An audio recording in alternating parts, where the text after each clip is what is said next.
ફળોનો રાજા એટલે કેરી. કેરીની સિઝન આવે એટલે આવી સરસ કેરી આપણને ખાવાની મજા પડી જાય. અને આ જ કેરીને આપણે બારે માસ આપણે સંગ્રહ કરવો હોય તો કેવી રીતના કરાય? તો આ જ કેરીમાંથી આપણે સરસ મજાની આપણે એક સરસ મીઠાઈ બનાવીશું. અને આ છે કેસર કેરી, અને કેસર કેરી તો બહુ જ મીઠી હોય છે. તો ચાલો, સરલાસ કિચનમાં તમારું સ્વાગત છે. તો આજે આપણે આ કેસર કેરીમાંથી સરસ મજાની મીઠાઈ બનાવીએ. એ મીઠાઈનું નામ છે આમ પાપડ, એટલે કે પાકી કેરીના પાપડ.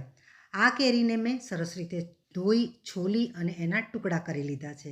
અને સરસ રીતે ટુકડા કર્યા પછી હવે એને હું મિક્સરમાં એનું આપણે પલ્પ કરી લઈશું. અને આપણે અહીંયા આગળ પલ્પ કરી અને સરસ રીતે રેડી કરી દીધી છે. અને આ પલ્પને આ પલ્પમાંથી જ આપણે આમ પાપડ બનાવવાના છે. અને આ બારે માસ તમે 1 વર્ષ શું 1.5 વર્ષ 2 વર્ષ સુધી પણ સ્ટોર કરી શકો છો ફ્રીજમાં. બહુ જ સરસ લાગે છે ખાવામાં. તો ચાલો બનાવવાની શરૂઆત કરીશું.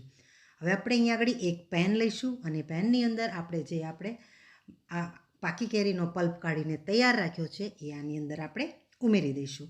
અહીંયા નીચે ઘી, તેલ, બટર કશું જ નથી ઉમેરવાનું. આની અંદર ડાયરેક્ટ જ આપણે પલ્પ ઉમેરી દેવાનો છે.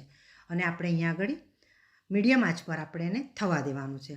એવી રીતના થવા દેવાનું છે કે એકદમ પલ્પ એનો એકદમ ઘટ્ટ થઈ જાય ત્યાં સુધી. હમણાં તમે જોઈ શકો છો એકદમ લિક્વિડ છે એ રીતના. અને આપણે આને કન્ટિન્યુ એકદમ સતત હલાવતા જ રહેવાનું છે. સરસ રીતે આપણે એને હલાવતા રહીશું.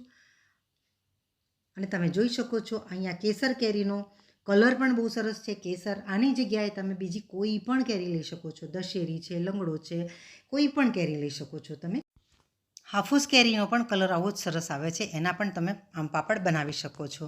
અહીંયા કેસર કેરી લેવાનું કારણ એક જ છે કે અત્યારની સરસ સિઝન ચાલી રહી છે અને એ જ મેં લીધું છે. આપણે કન્ટિન્યુ સતત હલાવતા જ રહેવાનું છે. તમે જોઈ શકો છો હું હલાવતી રહી છું. અને આ પલ્પ જ્યાં સુધી પોણા ભાગનો જેવો ના થઈ જાય ત્યાં સુધી આપણે હલાવતા રહેવાનું છું. હવે આ સ્ટેજ ઉપર આપણે શું કરશું કે થોડી મીઠાશ વધારવા માટે અહીંયા આગળ 2 ચમચી જેટલો મેં અહીંયા સાકરનો પાવડર લીધો છે. ખડી સાકર આવે છે ને, એને મેં દળી લીધી હતી. તો ખડી સાકરનો પાવડર મેં 2 ચમચી લીધો છે. તમે કેરીની મીઠાશ પ્રમાણે તમે અહીંયા આગળ પાવડર લઈ શકો છો, મીઠાશ લઈ શકો છો. અને આપણે સતત હલાવતા રહીએ છીએ. તમે જોઈ શકો છો થોડો પલ્પ આપણો થોડો એકદમ એનું મોઇશ્ચર છે એ થોડું બળવા માંડ્યું છે. અને પલ્પ પણ થોડો ઓછો થઈ ગયો છે. તમે જોઈ શકો છો.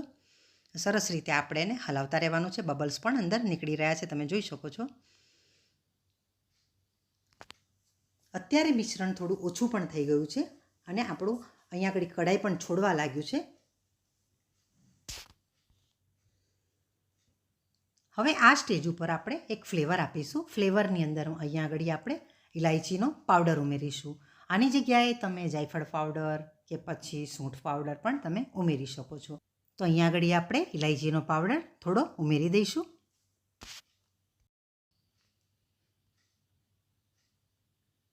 અને પછી સરસ રીતે આપણે મિક્સ કરી લઈશું. અહીંયા તમે થોડું વધારે ફ્લેવર આપવા માટે સૂંઠનો પાવડર પણ ચપટી ઉમેરી શકો છો. એનો ફ્લેવર પણ સરસ લાગે છે. હવે આ બધું મિક્સ થઈ ગયા પછી હવે અહીંયા આગળ મેં 2 થાળી લીધી છે. થાળીને મેં ગ્રીસ કરીને તૈયાર રાખી છે. ઘીથી મેં ગ્રીસ કરી લીધી છે. સરસ રીતે ગ્રીસ કરી અને થાળી તૈયાર રાખવાની છે. હવે એની અંદર આપણે હમણાં મેંગો પાપડનું મિશ્રણ બનાવ્યું છે એ આપણે અહીંયા આગળ થોડું ઉમેરીશું, વધારે નહીં. પાપડ પાતળા હોય છે એટલે આપણે પાપડ બનાવી રહ્યા છીએ એટલે થોડુંક ઉમેરી અને એને એકદમ સરસ રીતે સ્પ્રેડ કરી લેવાનું છે. એકદમ જ્યાં સુધી પાતળું ના થાય ત્યાં સુધી એકદમ સરસ સ્પ્રેડ કરી લેવાનું છે. તમને જાડા પાપડ પણ ભાવતા હોય તો તમે બનાવી શકો છો, પણ હું અહીંયા પાતળા બનાવી રહી છું. સરસ રીતે એને એકદમ સ્પ્રેડ કરી લેવાનું છે ચમચાની મદદથી, અને આરામથી થઈ જાય છે. તમે જોઈ શકો છો સરસ રીતે સ્પ્રેડ થઈ રહ્યું છે. અને આ સ્પ્રેડ થઈ જાય પછી હવે એની અંદર આપણે બીજા જે પણ થાળી આપણે ગ્રીસ કરીને તૈયાર રાખી છે આપણે બધું જ આપણે આની અંદર ઉમેરી દઈશું બીજી પ્લેટમાં. અને એ કર્યા પછી થોડું મેં થપથપાવી દીધું તે સેટિંગ થઈ જાય એના માટે. બીજી થાળીમાં પણ પાપડ આપણે ઉમેરી દીધા છે. તમે જોઈ શકો છો અહીંયા મેં 4 થાળી તૈયાર કરી છે. આ 4 થાળીને આપણે તાપમાં મૂકવાની છે. પંખા નીચે પણ તમે રાત્રે પૂરી રાત સૂકવી શકો છો, પણ તાપ હોય તો તાપમાં તમે 2 દિવસ સુધી સૂકવશો તો બહુ જ સરસ એનું રિઝલ્ટ મળશે.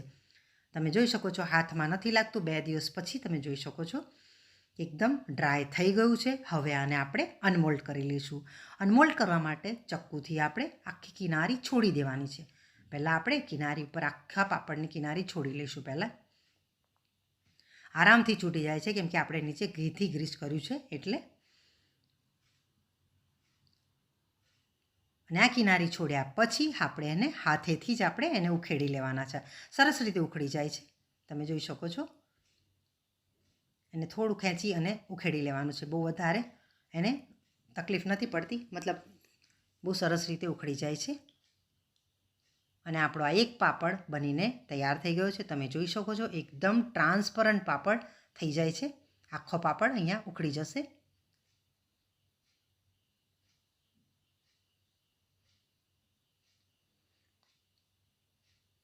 જુઓ ફ્રેન્ડ્સ, એકદમ મારી હાથની હથેળી પણ દેખાય છે ને.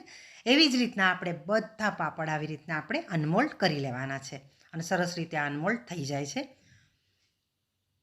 અને એકદમ સુકાઈ ગયા છે અને પાતળા પાપડ થયા છે. આ તમે એને કટ કરીને કે રોલ કરીને કે ટુકડા કરીને તમે ફ્રીજમાં સ્ટોર કરી શકો છો બહુ સરસ રીતે. આ પાપડ 1 વર્ષ સુધી તો આને કશું જ થતું નથી.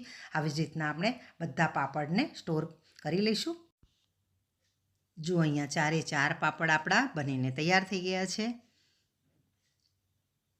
અને પાપડનું રિઝલ્ટ પણ બહુ જ સરસ આવ્યું છે. તો તમે આવી જ રીતના પાપડ જરૂરથી બનાવજો અને 12 માસ તમે આ પાપડને ગમે ત્યારે તમે ટ્રાવેલિંગમાં કે ખાવાનું કંઈક મન થાય તો તમે આ ખાઈ શકો છો. અને આ પાપડ હેલ્ધી પણ છે, એમાં કોઈ પ્રિઝર્વેટિવ આપણે નથી ઉમેર્યું આની અંદર. આ આમ પાપડ એટલે કે પાકી કેરીના પાપડની રેસીપી તમને કેવી લાગી કોમેન્ટ બોક્સમાં કોમેન્ટ જરૂર કરજો. જો મારી ચેનલમાં તમે નવા હોય તો સબસ્ક્રાઈબ જરૂર કરજો, વધારેમાં વધારે શેર કરજો. મળીશું બહુ જ જલ્દી આવી જ અવનવી નવી રેસીપી સાથે. ત્યાં સુધી આવજો.